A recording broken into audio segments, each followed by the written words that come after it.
இந்த வீடியோவில் நான் கிவ் அவே வின்னர் யாருன்னு நான் சொல்லிடுறேன். மகராசி அப்படிங்கிறவங்க தான் வந்து வின் பண்ணியிருக்காங்க. அவங்களுக்கான 10 கோன்ஸை வந்து நம்ம ரெடி பண்ணி கொடுக்க போகிறோம். ஸோ அதுக்கு முன்னாடி எனக்கு நிறைய வேலைகள் வீட்டில் வந்து இருக்குது. அதெல்லாம் முடிச்சுட்டு தான் நான் அவங்களுக்கு வந்து ஃப்ரெஷ்ஷாக கோன் வந்து ப்ரிப்பேர் பண்ணணும். இன்னும் கொஞ்ச நாள் அவங்களுக்கு எப்படியும் தீபாவளிக்குள்ளே அவங்களுக்கு நான் கொடுத்து அனுப்பிடுவேன். என்னன்னு பார்த்தீங்கன்னா, இன்னொருத்தவங்களும் இன்ஸ்டாகிராமில் ஒரு 5 கோன்ஸ் வேணும் அப்படிங்கிற மாதிரி ஆர்டர் பண்ணியிருக்காங்க. உங்களுக்கு இன்னொரு நல்ல விஷயம் தெரியுமா? நம்ம ஜிகே மெஹந்தி ஆர்ட்டில் இனிமேட்டு ஒரு பிரைடல் கோனோட ப்ரைஸ் வந்து 35 ருபீஸ். இதுக்கு முன்னாடி நம்ம குவான்டிட்டி அதிகமாகவும் அண்ட் ப்ரைஸ் வந்து 50 ருபீஸ்க்கும் கொடுத்துட்டு இருந்தோம். அண்ட் அது வந்து நிறைய பேருக்கு யூஸ் ஆக மாட்டேங்குது. ஸோ அதனால ஒரு பெர்மனெண்ட்டான ஒரு ஸ்டாண்டர்டான குவான்டிட்டியில் வச்சு, அதாவது ஒரு 25 கிராம்ஸ் வந்து 35 ருபீஸ்க்கு வந்து ஸ்டாண்டர்டான ப்ரைஸில் கொடுக்கலான்னு இப்போ ஃபிக்ஸ் பண்ணியிருக்கோம்.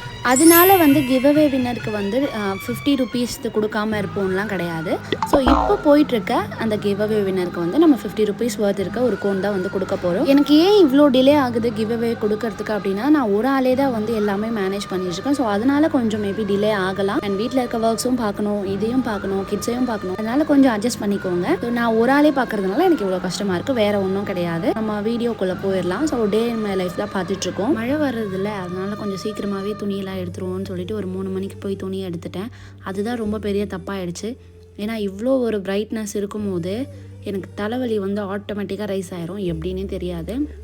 உங்கள் யாருக்காச்சும் இந்த மாதிரி ஒரு ப்ராப்ளம் இருந்தால் மறக்காமல் சொல்லுங்கள். அண்ட் என்னடா ப்ராப்ளம் மட்டும் இருக்கான்னு கேட்குறாளுன்னு பார்க்குறீங்களா? இப்போ இருக்க ஜென்ரேஷனில் யாராவது சந்தோஷமாக இருந்தால் தான் அது அதிசயம். ஏன்னா எல்லாருமே ஏதாவது ஒரு கஷ்டத்தை நினச்சி வருத்தப்பட்டுக்கிட்டே தான் இருக்காங்க. அண்ட் எனக்கு இந்த தலைவலி எவ்வளோ பரவாயில்ல. ஏன்னா இதை விட நிறைய பேர் வந்து நிறைய விதத்தில் வந்து கஷ்டப்பட்டுட்டு இருக்காங்க. உச்சி முதல் பாதம் வரைன்னு சொல்லுவாங்க இல்லையா? எனக்கு அந்த உச்சந்தலையிலேருந்து உள்ளங்கால், ஆனால் இது ஃபுல்லுமே வலியான்னு கேட்டால் கிடையாது. ஆனால் இந்த 2 முக்கியமான பகுதி மட்டும்தான் ரொம்ப வலிக்கும். ஏன்னா உள்ளங்கால் வந்து எனக்கு சரியான வலி இருக்குது. ஏன்னா உள்ளே இருக்க அந்த ஸ்பாஞ்ச் வந்து கொஞ்சம் அடிபட்டிருக்கு அப்படின்ற மாதிரி, அண்ட் எலும்பு வந்து காலில் வளர்கிற மாதிரி அப்படின்னு சொல்லியிருந்தாங்க.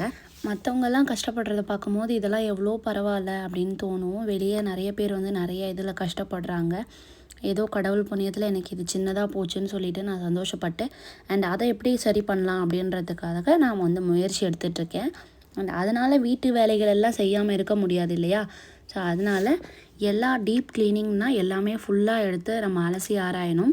ஸோ அதனால் எல்லா திங்ஸையும் கொட்டி கவுத்துட்டு, அண்ட் இந்த கபோர்ட்ஸ் அந்த பொட்டி எல்லாமே நான் வந்து தொடச்சி முடித்து காய வச்சு அதுக்கப்புறமா மறுபடியும் அசம்பிள் பண்ணணும். இதில் என்னென்ன இருக்குன்னா, என்னோடய மெஹந்தி ப்ராடக்ட்ஸ் எல்லாமுமே இதில் இருக்குது. லேப்டாப்பில் என்ன பண்ணிகிட்ருக்கேன்னா, என்னோடய மெஹந்தியோட எக்ஸல் ஷீட் வந்து இதில் தான் இருக்குது. ஸோ யார் யார் புக் பண்ணியிருக்காங்க அவங்களோட அட்ரஸ் அண்ட் ஃபோன் நம்பர் எல்லாமுமே வந்து நான் நோட் பண்ணி வச்சுருப்பேன். ஸோ அதுதான் அது. அண்ட் என்னோடய திங்ஸ், இது என்னோடய மேக்கப் திங்ஸ் எல்லாம் இருக்குது. அண்ட் ஒரு வழியாக நான் வந்து இது ஃபுல்லுமே க்ளீனாக வந்து பண்ணியாச்சு. மறக்காமல் எப்படி இருக்குன்னு கமெண்ட்ஸ்லாம் சொல்லுங்கள். அண்ட் இன்னும் நிறைய வேலைகள் வந்து இதில் பாக்கி இருக்குது. என்னென்னா, வால் ஸ்டிக்கர் வாங்கி ஒட்டணும், அதுக்கப்புறம் ஒரு கர்டன் வாங்கி மாட்டணும். நிறைய வந்து வேலை இன்னும் பேலன்ஸ் இருக்குது. இருந்தாலும் நம்ம மேலோட்டமாக நம்ம யூஸ் பண்ணுற பொருள் வரைக்கும் சுத்தமாக வச்சுக்கணுன்றதுனால இந்த அளவுக்கு க்ளீன் பண்ணி வச்சுருக்கேன். ஸோ கால் வலின்னு சொல்லியிருந்தேன் இல்லையா? அதனால் ஒரு மசாஜர் வந்து ஆர்டர் பண்ணியிருந்தார் ஃப்ளிப்கார்ட்டில். பிக் பில்லியன் டேஸ்ன்றதுனால ஆஃபர் வந்துருந்தது. ஸோ 2499 அந்த மாதிரி வந்திருந்தது. அதனால் ஆர்டர் போட்டு வர வச்சுருந்தார். என்னன்னு பார்த்தா, நாங்கள் ஃபஸ்ட் டைம் வாங்கி யூஸ் பண்ணும்போது அது வந்து ஒர்க் ஆகலை. ஸோ அதனால் இதை ரீப்ளேஸ்மெண்ட் வாங்கின உடனே செக் பண்ணி பார்த்தாரு. ஒய் பிகாஸ் இந்த மாதிரி ரீப்ளேஸ்மெண்ட் வந்து அவைலபிள் இருக்குமோ இருக்காதுன்னு தெரியல. அதுவும் ஆஃபரில் வாங்கினது வேறு. அதனால் டக்குன்னு வாங்கி நாங்கள் வந்து டெஸ்ட் பண்ணி பார்த்தோம். அது ஒர்க் ஆகலை. ஸோ இது வந்து செகண்ட் டைம் ரீப்ளேஸ்மெண்ட் போட்டதுனால இப்போ வந்தது. இதை வந்து செக் பண்ணி பார்க்கலான்னு சொல்லிட்டு ஆன் பண்ணியிருந்தார். இது கூடவே வந்து ரிமோட்டும் வந்து கொடுத்துருக்காங்க. நீங்களே வந்து செல்ஃபாகவும் பண்ணிக்கலாம். ரொம்ப குனியவும் முடியல வேண்டாம் அப்படின்னா நீங்கள் வந்து ரிமோட்டை வச்சு நீங்கள் இது பண்ணிக்கலாம். ஸோ செகண்ட் டைம் டெஸ்ட் பண்ணும்போது ஆன் ஆச்சுன்னு சொல்லியிருந்தேன் இல்லையா? ஸோ ஆன் ஆகிடுச்சு ஒரு வழியாக. அண்ட் நம்ம உட்காந்து இது எப்படி இருக்குன்னு பார்த்து டெஸ்ட் பண்ண வேண்டியதாக பாக்கி.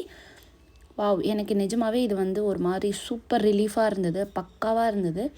அண்ட் ஒரு 10 மினிட்ஸ் மார்னிங் அண்ட் ஈவினிங் பண்ணோன்னா ஓரளவுக்கு ரிலீஃபாக இருக்குது. ஏன்னா மற்றவங்கள வந்து அமுத்தி விடுங்க, மெரியுங்க அப்படின்னு சொல்கிறத விட இது எவ்வளோ 100 மடங்கு பரவாயில்ல.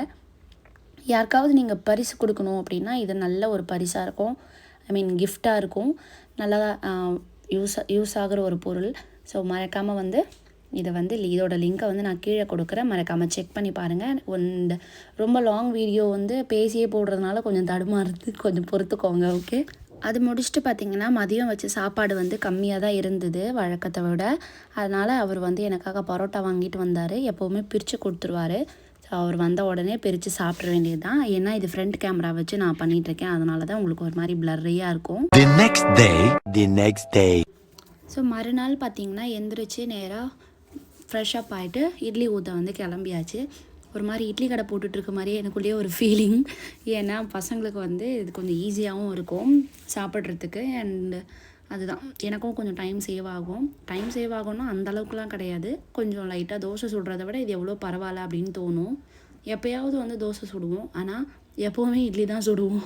ஸோ அதுக்கு தொட்டுக்க பார்த்திங்கன்னா கார சட்னி செய்யலான்னு சொல்லிட்டு கார சட்னிக்கு தேவையானதெல்லாம் வந்து ஃப்ரை பண்ணிகிட்டு இருந்தேன்.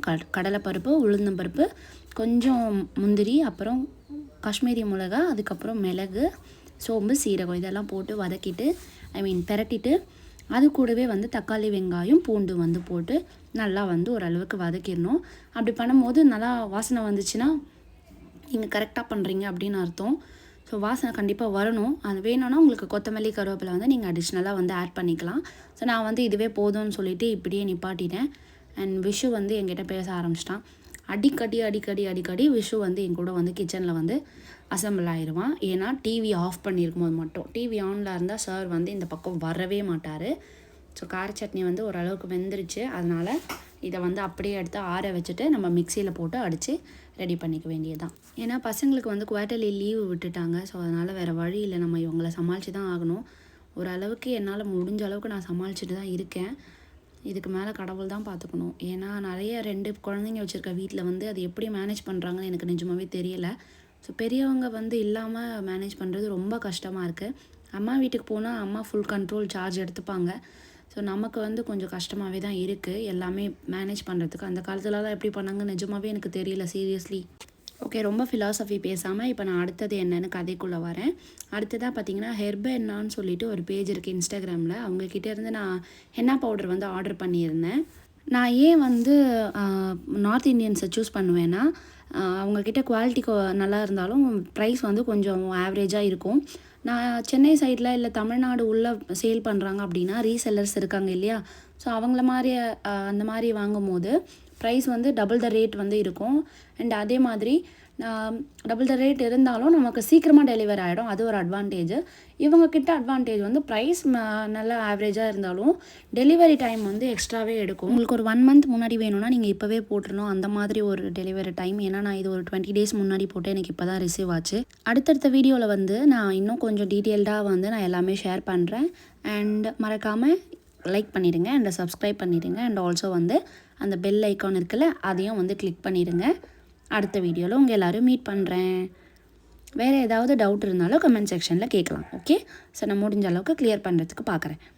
ஸோ அடுத்த வீடியோவில் மீட் பண்ணுறேன். டாடா, பாய் பாய்.